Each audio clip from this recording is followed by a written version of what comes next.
Hey guys, welcome back to my channel. My name is Palesa and I hope you enjoy today's video.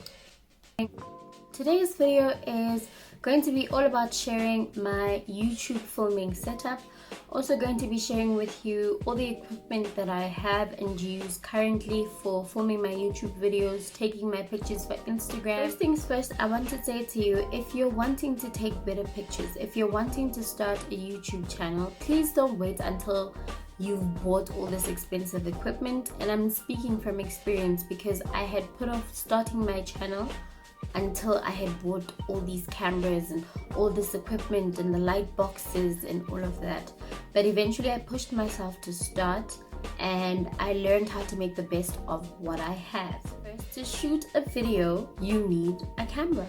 And in my case, I have been using my cell phone cameras. I say cameras because don't judge me, I've got 3 cell phones.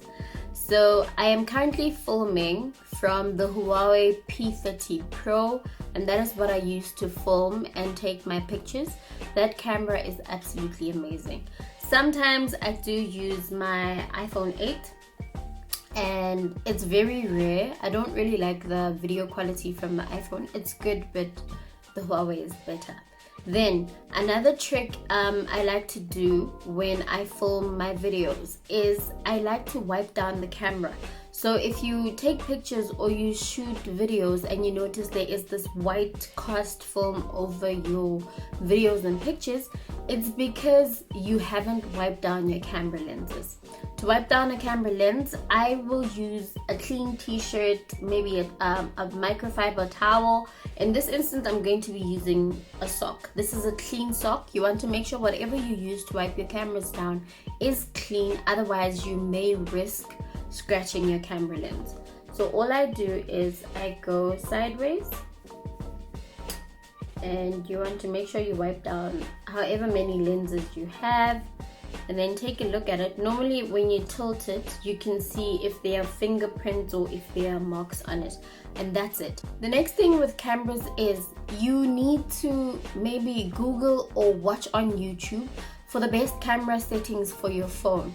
Now the best quality is 4K on my phones. So I googled and I YouTubed step by step how to change the camera settings to 4K, just so my videos come out in HD and my pictures are in high quality. For those that use Android, you will know that there is a beauty filter on your pictures and your video. I like to switch that off completely. I don't like the blurring that happens, like there'll be a blur on your face. I don't like that. I use zero beauty filter. I'm going to share with you my lighting. I sit in front of this window. Currently my ring light is off and this is what it looks like. So the light is not directly into my face because I realized when I sit directly into the light, it makes my makeup exposed and I look a bit ashy.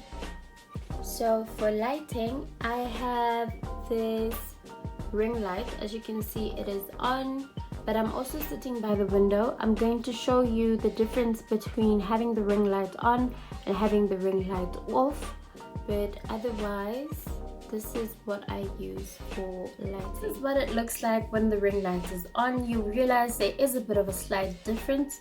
What I like about the ring light is I can use cool lighting or warm lighting depending on what the weather is like outside. When it's cloudy, I like to use warm lighting because it just brings a bit of warmth into the skin, but the ring light also helps to light my face up better. Now, filming with your front camera versus your back camera, I like using my back camera only because the quality of the back camera is excellent. But it became an issue for me because I can't really see what I'm doing. So I had to figure out a way to mirror what I'm filming onto a different screen. Okay, so you will see this is my Huawei and I'm filming with the back camera. So then I'm using my other phone. You will see I'm speaking.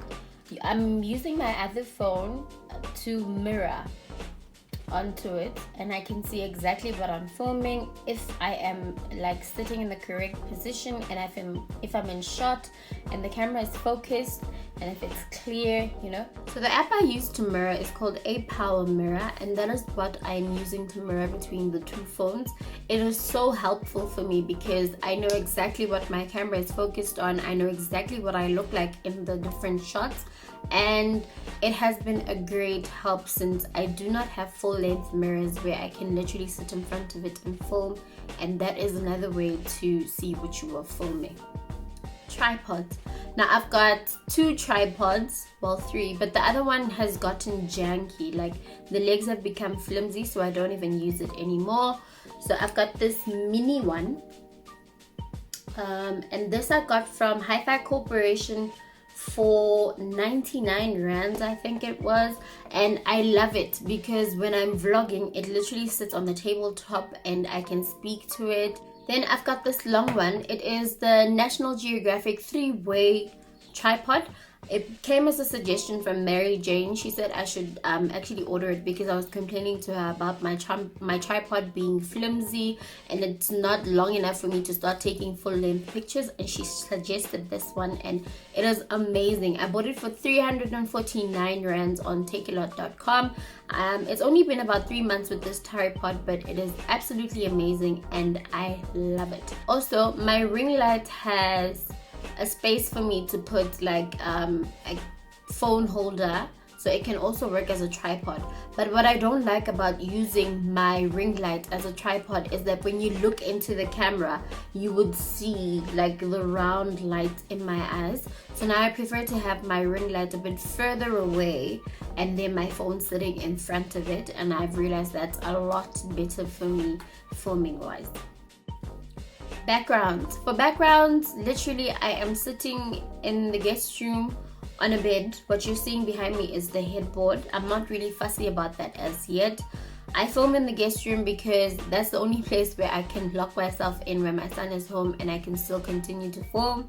But also I used to film in front of the cupboards. There's like white cupboards right here. I used to film in front of that. My weight loss video was shot in the living area with the kitchen as a backdrop. So I'm experimenting with different backdrops, but I think anywhere, anytime is a good place to film. As long as it's neat and as long as there's great lighting, you can film literally anywhere. Editing my YouTube videos. So for editing my YouTube videos, I will transfer all the videos I've taken from my Huawei to one of my iPhones, and I use Share It to do that, and then I edit an iMovie on my phone. So with iMovie you learn as you go. You learn the different inserts, you learn the different transitions. There's not much you can do on the phone, but like I said, let's do the best we can with what we have. So watch a few YouTube videos. They provide guidance on transitions, how to shoot B-roll with your phone, how to shoot nice transitions. But there are apps that you can purchase to do that. I'm not willing to purchase anything because I am El Cheapo. But so far so good. Another great little find for me that I find so useful because I cannot use the self-timer function on my phone. That never works out right for me. So I got this little Bluetooth remote. I got it from takealot.com and it works for both my Android and my iOS devices. Taking Instagram photos. Okay, for me, because of lockdown and also because I don't know how to pose, most of my pictures are like half length and not full length photos. I'm still learning how to pose. But taking my pictures is literally, I will take my Huawei because the selfies on that phone are so much better than the iPhone, and I will pose for a picture. It's very important to know your angles. So I know this side is my good side. I like showing my cheekbones. I like to pout as well. So I will pull a pout, look right into the camera, and I will take a picture. And that is that. I take about, it could be anything from 50 to 75 to 100 pictures of a face. I will move around. I know at around 3-4 o'clock in my son's room, the lighting is amazing. So I will sit on the carpet in my son's room and I will take pictures. Then I will transfer them onto my iPhone for editing. I don't have a formula for editing my pictures. I use Lightroom and I use Facetune, and then I use the editing function on Apple Photos. I use that as well. I don't have a set formula. Every picture is different depending on the lighting, depending on the angles. I will just fool around with the numbers and the functions on Lightroom and on Facetune until I get it right. So that is it for my video. I hope the information that I've shared with you today is very helpful. If you do have questions, please let me know in the comment section down below. If you do have any ideas for future videos that you would like to see on the channel, also please leave them for me in the comment section down below. Please don't forget to comment, like, share, and subscribe. And I will see you next time in my next video.